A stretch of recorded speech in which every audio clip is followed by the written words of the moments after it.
Hi everyone, so I've decided to make a game, and it's a puzzle/precision platformer with the main mechanic being you can shoot out your shadow here, and you see it can go through walls, and then you can press a button to swap with it, so you can swap positions. And you can keep doing this as many times as you want, and then when you touch it, you reabsorb it.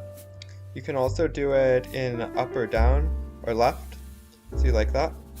And then you can also see the character has a double jump and a wall climb. So yeah, this is the first room, and we can see these are shadow barriers, and they kill your shadow. See, if I shoot it into it, it kills it. Also, it kills me. If I walk into it, I die. But it only kills me because I had my shadow absorbed. So if I first release my shadow, now I can walk through it without dying. Okay, so now I'm going to show you a couple of the levels that I made. I've made like kind of a very rough prototype first area with about 15 levels, but I'll show you I think 4 of them. Some of them might be too hard for a beginning area, but we'll see. And one thing I should note is that it's supposed to be the case that you can't transition rooms without your shadow, but I haven't implemented that yet, so you can see. Also, if you shoot your shadow and it lands in the wall, it kills you. But if you shoot your shadow and it lands right at the edge of the wall, then the game is going to try to push you out, so you don't die.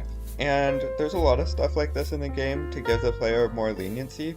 Like for example, you might have noticed in here, you can walk pretty far into the shadow barrier before it kills you. Okay, now on to the next levels. So this is the first room I'm going to show you guys, and it's a pretty simple one, but I'm showing it because it illustrates a little trick that I think is going to be used a lot, which is jumping at the swapping at the same time, and you see that allows me to get a boost out of the swap.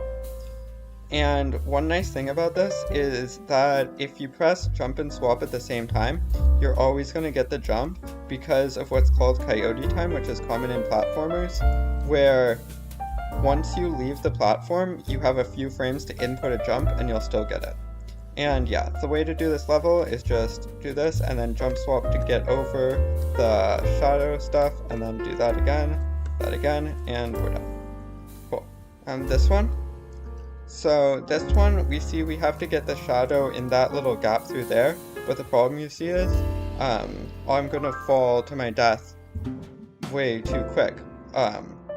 So I need to get back to this platform, and that can be accomplished by jump, and then swap and do that, and now I can jump swap and stall with my jump there, so I don't get killed by the spikes, and do that again, and now we're basically done. You could also go the bottom route from there, but that's a little trickier. There. This is the next level, and as you can see, it's pretty similar to the previous one, but this time we have this shadow barrier here, which is going to prevent the trick we used to get back to the platform. So now what we have to do is this.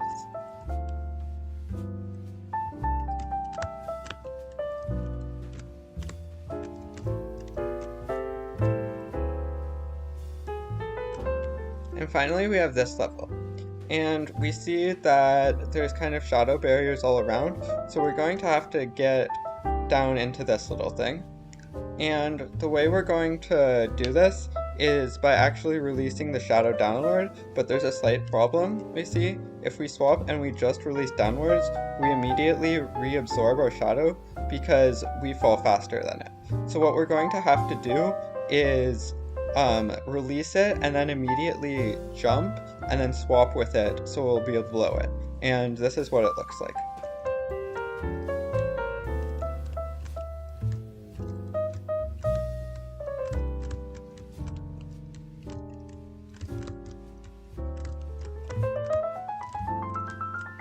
So for next time, I think I'm gonna start to add more areas with more mechanics. I have a lot of ideas for mechanics, so I'll see you then in probably a couple weeks or a month.